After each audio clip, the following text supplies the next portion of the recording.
Hi, I am Cass Nauman, and this is going to be first of probably many segments on qigong that I'm going to post up. So one of the most important practices that I have learned is called the inner smile practice. It's a Neidan Taoist qigong practice. There's really no movement. It's an internal arts. So in qigong there are external practices where we're moving our body, and then there are internal practices where we're using our breath and the energy inside of the body. I'm sitting outside of my practice clinic office area that is currently closed. Our doors are closed indefinitely due to COVID-19, the coronavirus. This is my beautiful Kuan Yin statue in this grounding area that we put together last week that I have for my patients to come out of the clinic to stand in afterwards. So I thought this would be a lovely place to film the first segment. So the inner smile practice. What you want to do is sit in a comfortable position, if you will. You can lotus, half lotus, just cross-legged.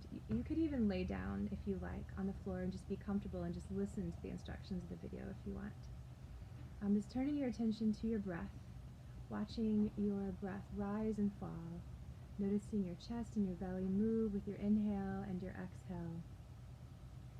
And then you want to close your eyes and just imagine maybe your eyes even gazing down towards your kidneys. Imagine them a brilliant, brilliant, dark, dark blue color. My teacher called it the color of the ocean at midnight under a full moon. Just imagine your kidneys filling up this brilliant, beautiful color.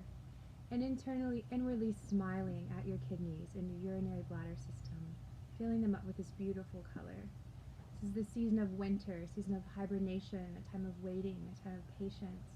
In many, many ways represents the season, this time that we're in right now. Out of balance, each of these yin organ systems and these elements, which is the water element, have an emotion that goes with them. And out of balance, this emotion is fear, which perfectly fits the situation going on right now, that everyone is in this fight or flight or freeze situation and of fear. So I'd like you to counter that, to ask yourself, what would the opposite of fear look like for you? There are many different answers. Some people would say safety, security. Some people would say courage. Some people would say love. All of these correct answers. What does it mean for you?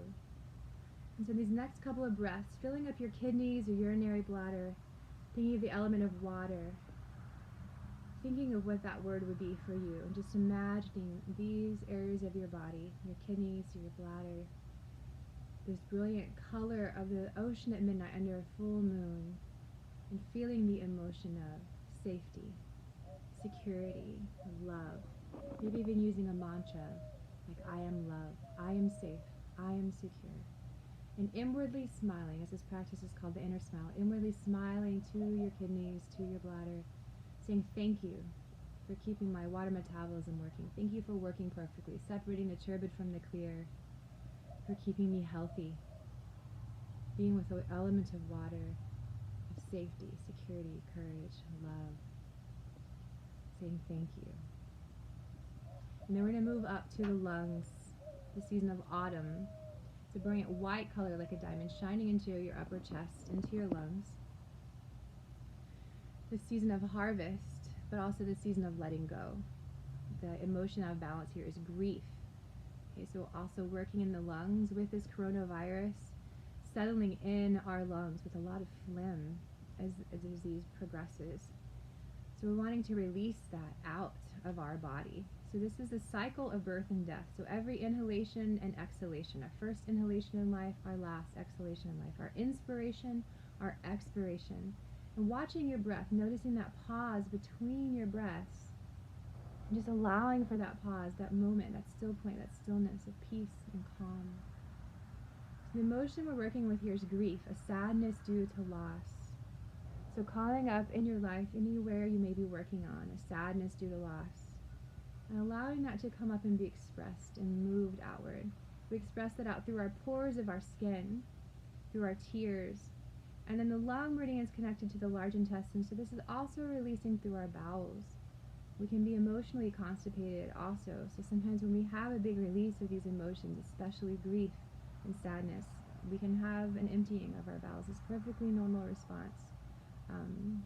Might even be helpful. So again, listening to your lungs, your breath, smiling inwardly to your lungs, to your pleura, to your bronchi, to every cell in your body, filling it with this brilliant white, like a diamond light. And saying thank you. Thank you for my breath. Thank you for this life. Thank you for my very existence. Filling every cell of your body with white, healing light. Filling up your lungs. White, healing light. Expelling dampness, expelling phlegm. Bringing in goodness, fairness, acceptance. And then we're going to move to underneath our right rib cage. It's a brilliant emerald green color. This is our liver and gallbladder. This is a season of spring, a season we're moving into, a season of new beginnings, of birds singing, of trees blooming, planting seeds, the sprouts, new ideas, new possibilities, endless possibilities, all of these new ideas sprouting, new career paths coming into being, such as me making these videos online. The spring. Out of balance, the emotion here is anger. Outwardly, that can look like rage or irritability or lashing out. If we don't express it outwardly and turn it inwardly, that can look like depression. And a lot of times it's due to a lack of forgiveness. A lack of forgiveness to ourselves. So looking at these emotions and seeing if there's anywhere that we're dealing with this right now. Anger, resentment, bitterness. The resentment and bitterness can be the gallbladder. A lack of forgiveness. And I'd offer you one practice called the Ho'oponopono. You would offer to yourself, and it is just 5 sentences. It is, I'm sorry, please forgive me, thank you, I love you, I forgive myself. Saying this to yourself or any part of your body, you need to offer it. I am sorry, please forgive me, thank you, I love you, I forgive myself. And then the virtues of the liver gallbladder meridians and system is compassion and benevolence. Compassion and benevolence. Where can we offer more compassion and benevolence in the world right now? Where can we reach out to our family, to our neighbor, to our community, to our city, our state, our country, the world at large? I'm just really sitting with that. And then inwardly smiling to your liver and gallbladder that are responsible for detoxifying your body of things we ingest, any toxins, herbicides, pesticides, electromagnetic radiation, and especially stress. Our liver and gallbladder are taking the brunt of that. So inwardly smiling to these organs and saying thank you for working optimally. Thank you for keeping us healthy. Thank you. Deep breath. And then we move over to the left side of the left rib cage, the spleen, stomach, pancreas, our digestive system. This is a season of summer, the flavor of sweetness. Out of balance, the emotion is over-worry or overthinking. And we oftentimes can recognize this when it disrupts our sleep, whether we have a hard time going to sleep or we wake up worried and we can't fall back to sleep. Unlike the other meridians where we're releasing, letting go of things, this one is more about assimilating. It's transforming and transporting. It's integration. It is nurturing. So we have words in our language that put together food and sweetness, and food or overthinking, like, well, with the sweetness it'd be like a spoonful of sugar to help the medicine go down. Or let me chew on that idea for a little bit, of food for thought. We have this integration of our nutrition and our worrying mind. So we want to release worry and overthinking by focusing on the things that nurture us. So just consider for a moment what nourishes you, what foods or drinks, herbal supplements, vitamins, of course, the sun, nature. What smells do you like? What tastes do you like?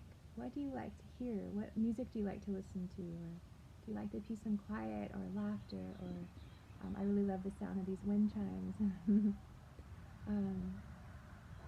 What do you like to see? What do you like in front of you? Like what's in your car every day? Or when you go to bed at night, when you wake up, what's the first thing that you look at?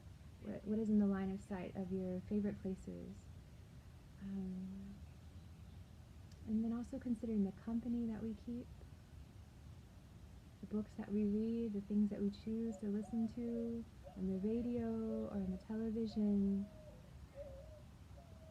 And consider all these things. What makes you feel nurtured? What are the things you like to feel touched? Like, what fabrics do you like to wrap yourself in? Do you like soft touch? Do you like strong hugs?